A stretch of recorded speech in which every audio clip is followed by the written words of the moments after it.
How's it going, guys? Cody, guys, back again, dropping yet another video. Right, guys, this is a story in the Nottinghamshire Live. It's on that death trap, HMP Nottingham, which has been highly criticised in the media in the past few years for its suicide rate amongst prisoners. Don't like this story one bit. The Independent Monitoring Board are pretty much like praising the prison and stuff, saying it's all in hand, which rubbish. There's been 4 suicides in the past 3 months at that prison. The latest being Ben Ireson, aged 31. God bless Ben. May he rest in peace. Headline reads, Prison watchdog flags up improvements being made after latest death in HMP Nottingham. The prison has been heavily criticised this year. A local watchdog says the improvements are being made at HMP Nottingham despite a 4th inmate dying in the space of just 3 months. The Independent Monitoring Board, which monitors fairness and respect for prisoners in custody, said there was evidence that the prison did have plans in place to remove its poor reputation. The prison came under fierce criticism in May this year after the Chief Inspector for Prisons, Peter Clark, described it as dangerous, disrespectful and drug-ridden, and feared that some could face it no longer and took their own lives. This followed 8 apparently self-inflicted deaths there between February 2016 and January 2018.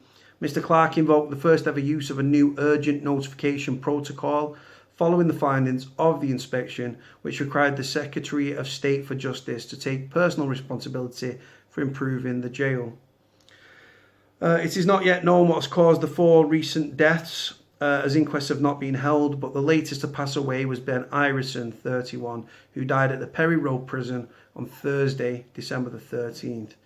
Keith Jameson, chair of the Independent Monitoring Board, said, "Whenever there is a death, we are concerned. We are always monitoring safety and everything they do in there." Well, obviously not. They are starting to put in place a plan to help out the most problematic prisoners, such as a violent reduction strategy. I think we're starting to see some improvements. There is evidence. There is enough evidence to say that. I fucking despise the IMB, guys. Independent my backside. They've got plans in place. I do not think they are sitting there doing nothing, but they can't. The Ministry of Justice responsible for HMP Nottingham said, since the inspection, a number of plans have been put in place.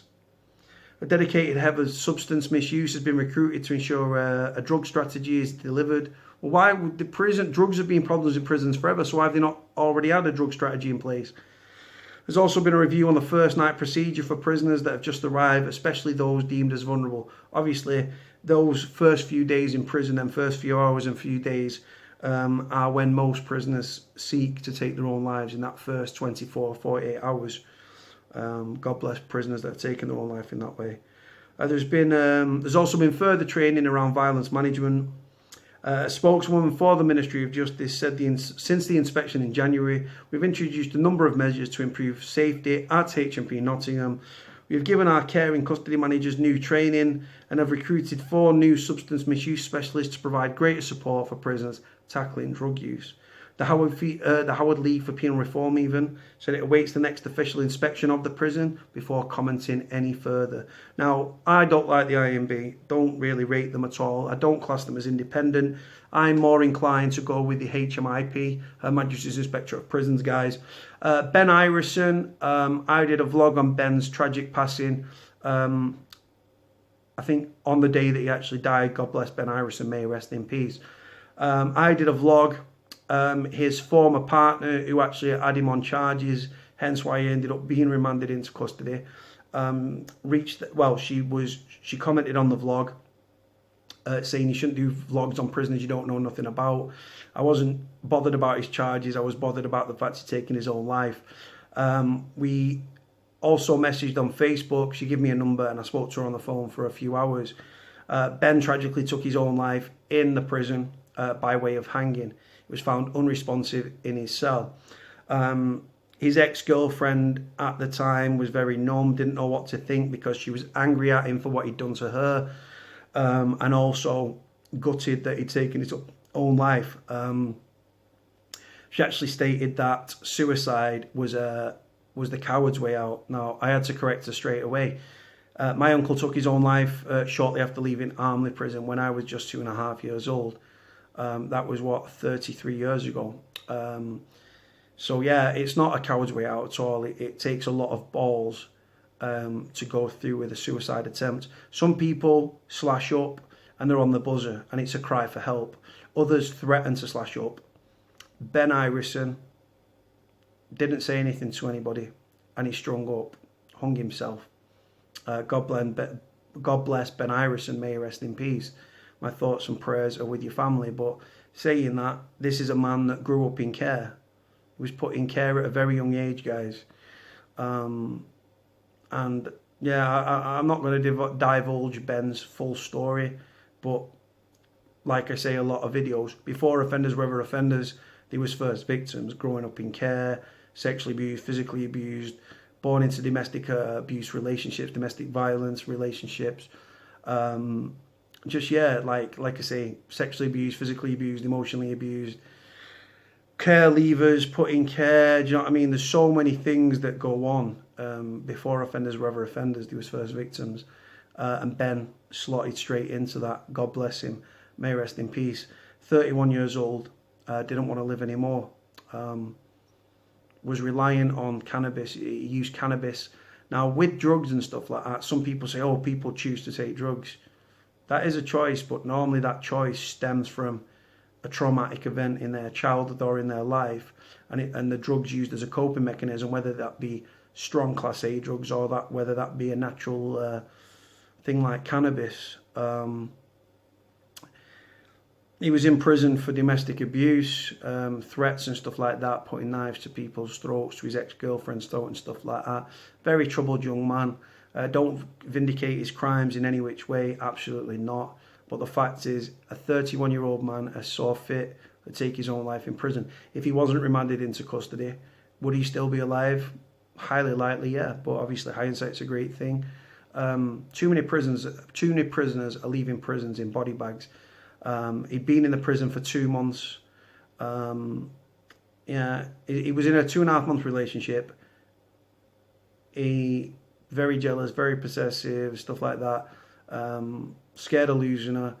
Ended up on remand. Was on remand for 2 months, and that's where he took his own life in HMP Nottingham on Thursday, the 13th of December, 2 days before my 35th birthday. My thoughts and prayers are with Ben. God bless him. May rest in peace. Just there's 3 ways you can leave prison, guys. Right? Released, escape, over the wall, or in a body bag. And sadly, body bags are much part of prison life, as the spice, the understaffing, the despair, the frustration, the mental health, the drugs, the bullying, the violence, mobile phones. Just, prison's a desperate situation, guys. It really, really is. And any problems you've got in your life, and like I say, we've not had good lives for the most part, prisoners. We've actually been victims before we've ever been offenders. And when you're in prison, you analyse, you overthink, you think, you overthink, you overanalyse. And any issues you've got in your personal life are magnified by about 1 million when you're in prison. And it does funny things to people, and prisoners' heads fall off. Anyone that goes to prison and say that it hasn't affected them, or they haven't cried, or that they're lying to you, it's as simple as that. As guys, we do the whole macho thing, oh, prisoners doesn't buy them, blah, blah, blah. The reality is that prison affects us all. And the silent victims in that are prisoners' families, because they're on the roller coaster of a prison stretch as well. But like I say, guys, too many prisoners leaving prisons in body bags. It's around about 80 prisoners have left prison this year in body bags through self-inflicted deaths, suicides. Sad and tragic, guys. One is too many. Prisons are actually full of mentally ill, very susceptible and very vulnerable prisoners. But people on the right side of the tracks want to lock us up and throw away the key. It's the wrong mentality to have. And if you want to brutalise prisoners, that doesn't act as a deterrent, nor does it rehabilitate. It actually creates monsters.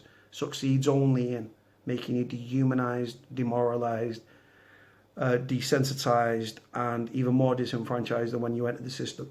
And it actually makes the problem worse. Society needs to remember that 99% of prisoners, unless serving a whole life tariff, are going to be reintroduced into society at some point. It's how we treat prisoners and the conditions that they are kept in and whether they have a productive regime and skills training and employment so that rehabilitation can actually take place, will dictate and determine how they act upon release. And that's just my honest opinion, guys, and stick to it. God bless Ben Ireson. God bless the 3 other men who have tragically left that prison in the past few months, 3 months to be precise, in a body bag. My thoughts and prayers are with all of your families. If you are a family member of any of those 4 men that have lost their life in the past 3 months, my advice: go to the Nottinghamshire Live, go to national papers, local papers, scream from the rooftops, make sure that your son's death is not in vain. Pay tribute to your son. It keeps the pressure on the prison system, and I would also advise suing the Ministry of Justice or a private prison. If it's a private prison, Serco, Sodexo, G4S. Even though financial gain or compensation isn't going to bring your loved one back, yeah, just why should they get away with it? That's my opinion. I'm going to leave it there, guys. Link in the description below. Gutted about these sort of stories when it's suicides and stuff like that. Hate the IMB. The IMB should be highlighting the failings of the Ministry of Justice, not patching over it. Say, oh no, it's all right because there was plans in action. Well, that's too little, too late for the 4 men who have left that prison in 3 months in body bags. Woulda, shoulda, coulda. It's disgusting. Prisoners are people. And like I say, before they've ever been offenders, they've been victims. Going to leave it there, guys. Let me know what you think about the story. Links in the description. Like, comment, subscribe. Cody out.